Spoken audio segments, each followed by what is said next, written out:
अहमद गरीब लड़का था जो शहर के बाजार में ठेला लगाकर फल बेचता था। उसकी आंखों में गरीबी की लकीरें थीं और दिल उदासी से भरा हुआ था। वह चाहता था कि घर के हालात कुछ बदल जाएं। हर शाम को मायूस नजरों से आने जाने वाले लोगों को देखता रहता। आजकल उसके ज्यादा फल नहीं बिक रहे थे, इसीलिए वह परेशान रहने लगा था। लेकिन एक रात जब वह उस पुराने कब्रिस्तान के सामने से गुजरते हुए जा रहा था, अचानक ही एक झाड़ियों के पीछे से उसे किसी के रोने की आवाज आई थी। इस आवाज पर वह चौंक गया। जैसे ही झाड़ियों के पीछे गया तो उसके होश उड़ गए। अहमद नामक इस गरीब लड़के का नाम अहमद था और वह एक किराए के मकान में अपनी अम्मा और दो छोटी बहनों के साथ रहता था। अहमद ने मैट्रिक तक शिक्षा हासिल कर ली थी और उसके पिता का निधन हो गया था। इसलिए अब वह फल बेचकर अपना और अपने घर का गुजारा करता था। लेकिन उसके घर के हालात बहुत खराब थे। अब वह शहर की एक पुरनक मार्केट में अपना फलों का ठेला लगाता था।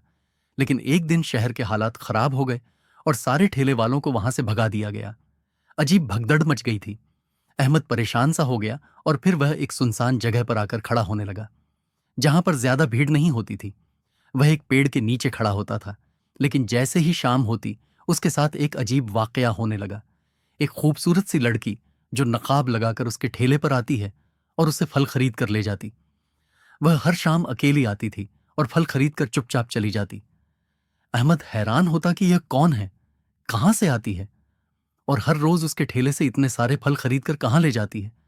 क्योंकि उस लड़की के कदम जिस तरफ उठ रहे होते, वहां तो वही पुराना कब्रिस्तान था जिसके बारे में तरह तरह के किस्से, कहानियां मशहूर थीं।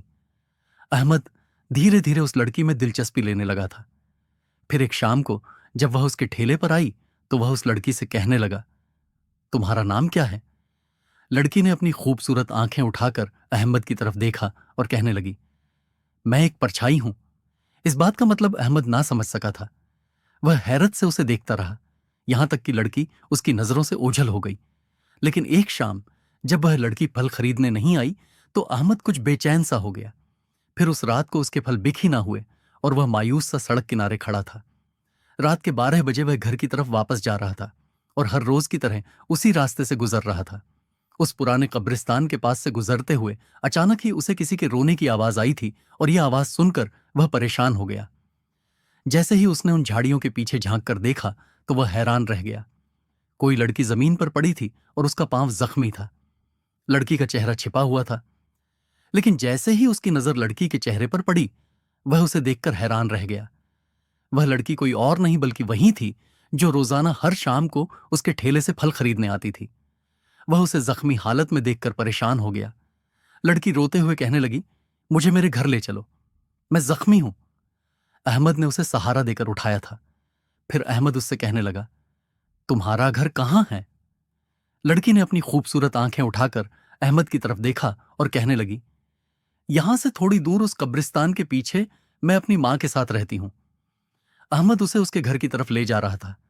अगरचे वह रात के खौफनाक अंधेरे में थोड़ा डर रहा था, लेकिन फिर वह लड़की से कहने लगा, तुम्हें किसने नुकसान पहुंचाया है? तुम्हारी यह हालत किसने की है? लड़की उससे कहने लगी, कुछ लोग मेरे पीछे पड़े थे। सब लोग मेरी खूबसूरती की वजह से मुझे परेशान करते हैं, लेकिन वे मेरी सच्चाई नहीं जानते। जिस दिन मेरा राज उनके सामने आया, वे लोग मेरे पीछे कभी नहीं आएंगे। अहमद यह सुनकर दिल में सोचने लगा कि आखिर इस लड़की का क्या राज है। फिर थोड़ी ही देर बाद लड़की का घर आ गया था। लेकिन अहमद उस घर को देखकर खौफजदा हो गया, क्योंकि उसका घर बिल्कुल ही किसी खंडहर की तरह लग रहा था। साथ ही एक बूढ़ी औरत उस घर से निकलकर उनके सामने आई थी, जिसे देखकर अहमद बुरी तरह डर गया। उस पास कोई दूसरा घर भी नहीं था और यह बिल्कुल एक वीरान और तन्हा रास्ता था जो आबादी से बहुत दूर था। उसे वापस जाने की बहुत जल्दी हो रही थी। ऐसा पहली बार हुआ था कि वह उस लड़की और उसकी मां से बुरी तरह डर गया था। और उस जगह से भी वह जैसे ही वहां से जाने लगा, लड़की ने मुस्कुराकर उसे देखा था। लेकिन अहमद ने पलटकर उसे नहीं देखा और तेज तेज कदमों से चलते हुए वापस अपने ठेले के पास आ गया था। लेकिन जैसे ही ठेले के पास आया तो उसके पैरों तले से जमीन निकल गई, क्योंकि उसका ठेला जो बिल्कुल खाली पड़ा था और जिस पर बासी फल रखे थे, अनगिनत लाल रंग के सेब और दूसरे कई फलों से भरा हुआ था। अपने ठेले को फलों से भरा देखकर उसे अपनी आंखों पर यकीन नहीं आ रहा था। आखिर यह सब कैसे हुआ और फिर इतने सारे फल उसके ठेले पर किसने रखे हैं? अब वह फलों का ठेला लेकर घर आ गया था।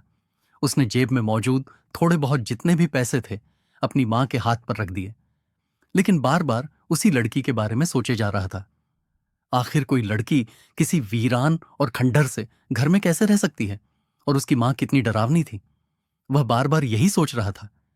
फिर दूसरे दिन वह अपने फलों का ठेला लेकर जैसे ही शहर की मार्केट में खड़ा हुआ, उसके ठेले पर लोगों की भीड़ लग गई थी। ठेला जो फलों से भरा हुआ था एकदम ही खाली हो गया था, और अहमद की जेब नोटों से भर चुकी थी। वह दिल ही दिल में बहुत खुशी महसूस कर रहा था। जैसे ही रात हुई वह वापस घर जा रहा था, लेकिन उसने थोड़े से फल बचा लिए थे, वह भी उस लड़की और उसकी मां के लिए, क्योंकि वह आज भी उसके ठेले पर नहीं आई थी। फिर उसी पुराने कब्रिस्तान के सामने से गुजरते हुए उसने थैले पर रखे फलों को उठाया और उस लड़की के घर की तरफ आ गया। घर में बिल्कुल खामोशी छाई हुई थी।